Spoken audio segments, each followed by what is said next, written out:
So if you're like me, Apex Legends has been ruining your sleep schedule. No, seriously, bro. Like, for real. This is the last one, okay? Last one. I gotta go to bed. I got school tomorrow. Why is it that this game makes us throw away all our responsibilities and care about absolutely nothing going on other than getting this W? Well, the reason it probably takes so long to get the dub is because you keep dying. That's what we're going to talk about today. The 5 reasons why I myself and I see other people keep dying in Apex Legends, and how to avoid those situations so you can get dubs, go to sleep, and actually, take care of your human responsibilities, which we all have to do at some point. I don't know what you're talking about, buddy, but I got a diaper and some Uber Eats on the way, okay? That baby could put itself to sleep. Child mistreatment aside, let's get into the first reason why you might keep dying in Apex Legends, and that's because you think the Mozambique is actually the best gun in the game. This is not a drill. This man actually thinks the Mozambique is good. The Mozambique, more like the Mozambique, you know what I'm saying? Shoot, I call it the Mozambique.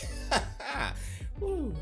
All right, no, I'm sorry. Listen, I ain't getting derogatory here. We ain't bringing anybody down. It's all about lifting people up. But if you truly think the Mozambique is the best gun in the game, you just haven't played this game enough. You need to figure it out. Your gun values are all off kilter. You want a sniper when you need a close range. You want a shotgun when you need a sniper. And you think the Mozambique is better than a Peacekeeper or an EVA 8 in any situation that may ever come across. This is not what you need to be a better player, and this is probably why you keep dying. Get your gun priorities and value. Watch some guides. Check out my video of ranking every weapon and every gun and see some other people's perspectives. The Mozambique and weak weapons will not win you fights. If you have worse weapons in a fight, you will probably lose, and that's probably one of the main reasons why you're dying in the first place. Reason why you're dying number 2, you gently shoot people in the butt from halfway across the map with no way to knock them down in an open field. Now, I just had to set up a scenario, but let's get into the depth of what this really means. It means that you're shooting people without the opportunity to actually finish them up.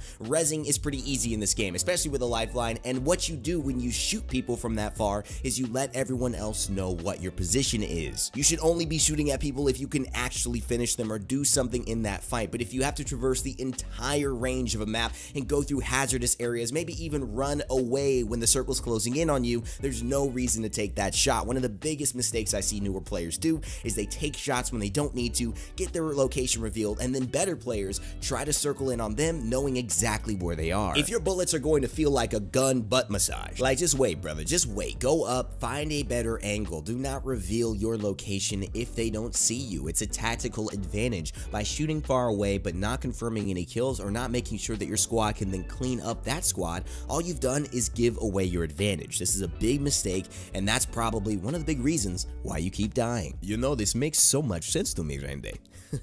But I have Kraber, so I shoot him now. This ain't a shooting range. Go to the practice arena for that, man. This is Battle Royale. You gotta be the last team standing, which means you shouldn't give away your position unless you know you're gonna win that next fight. Another reason why you keep on dying in Apex Legends is because you always land in a different spot than the game before. Now listen, hear me out on this one. When you land in a similar spot over and over again, you get to learn the map. You get to learn the angles. You get to learn where the loot is, and that is super valuable. That means you get to the good guns first, you get to the body armor first, you know where the danger spots are, you know where to hold, and you know where to retreat if things go bad. You and me, we're not Shroud.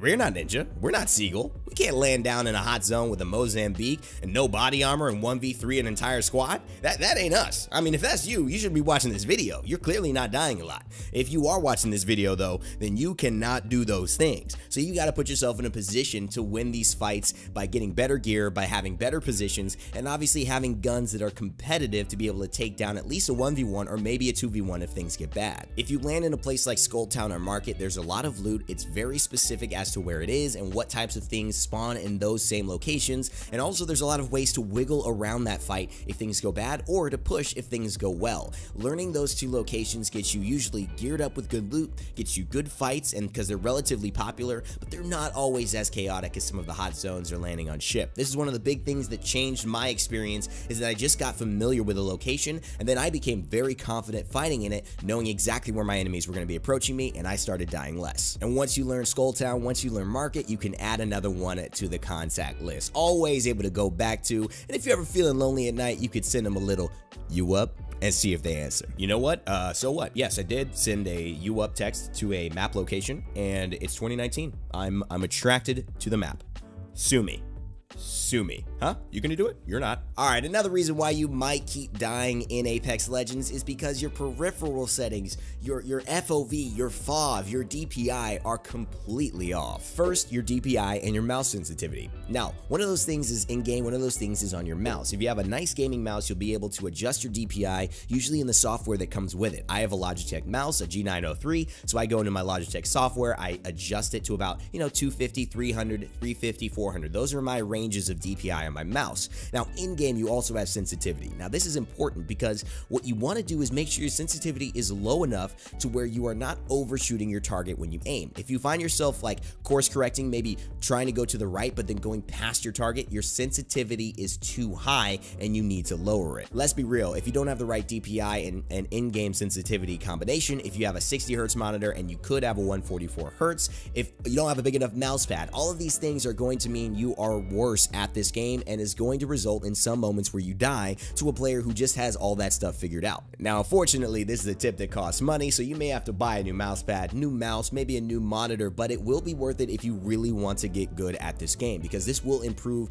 your play significantly. I had a couple shooting experiences where once I got my 144 Hertz monitor, it felt like the game changed. And don't even get me started on 244 Hertz. That Alienware monitor will be mine. I will have it one day, damn it. If you feel like you can't hit anybody in a match, if you feel like your bullets always miss, if you just can never find enough damage to take somebody down, then it's probably because your peripheral settings are off. So find the balance. That will help you to stop dying in Apex Legends. Another tip I'm gonna throw in there before we get to the final reason why you're dying in Apex Legends is just to go ahead and slow down. A lot of people are trying to shoot so fast, the action happens quick, but the problem is you need to be able to hit your shots first. So just hit a few and then find yourself consistently hitting those few, then hit more, then hit more. Eventually you'll be hitting your entire magazine of bullets and you'll be able to continue dominating in Apex. The last reason why I guarantee you have been dying a lot in Apex Legends is because your fighting positioning is like the Eiffel Tower in Paris. Everybody can see your ass. The problem here is that you just need to be able to learn better movement and learn how to take fights in locations that don't expose you as well. I know a lot of people who try to go up, hey man, I got the flank, but your flank puts you in an open field. Brother, that ain't no flank. You just lambs to the slaughter. You're getting flanked at that point. They turn around, they shoot you, you got no cover. I mean, at the end of the day, what did you think was gonna happen? Well, I had I had thought that if I put a flank that exposes you more than them is a bad idea. So just get it right. Sometimes holding an angle, very much like if you watch any Counter-Strike gameplay or if you watch any Rainbow Six gameplay, holding angles, staying in cover, those are the things that are going to net you more kills because people most likely will make the same mistake you were about to make and push you. You'll be able to see them, you'll be covered, you'll get the first shots, and they will just bring those sweet, sweet kills onto you. A good thing to think about is how much can they shoot me versus how much can I shoot them. If you're flanking and you put yourself in a position where you could shoot them a lot and they can't shoot you at all, then that's a great flank. But if you put yourself in an exposure and it's 1v1, like it's a 1-to-1 ratio of they can shoot me a lot and I can shoot them a lot, it's probably not a good bet. You've already got them on the ropes, right? You've already got multiple teammates if you're the one pulling off a flank, so just slow play it. Find the right angle and then go after the kill. This is one of the main reasons why I've died in the past and why I see a lot of my teammates and friends dying in this game. They push too much, they push too far, they give up their cover, and then they die. Yo, and I got one more bonus. I know I said 5, but I got one more that's gonna help you guys out as to why you might keep dying.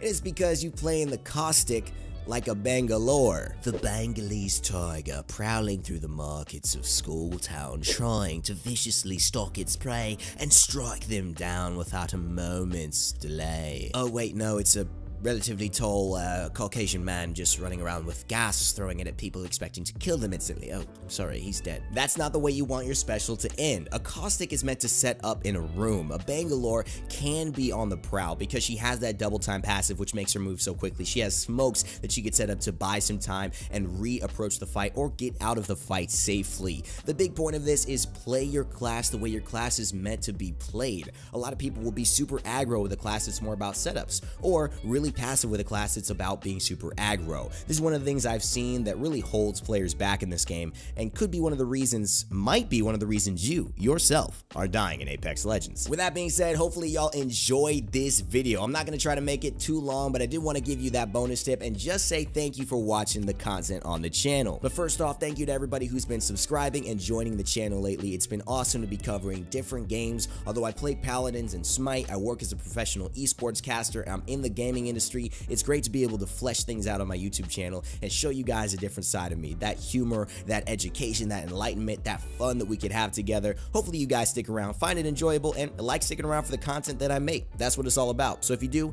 leave a like on the video. If you do want to support me, subscribe. That's the best way to do it. Lets me know I'm doing things right. Dislike it if you did not like it and you really have some improvement opportunities. Otherwise, just go ahead and leave a comment down below. Let me know what you liked or didn't like in your words. I will read them, try to comment back myself. As always, my friends, remember to never give up, never stop gaming, and I will see you all next time.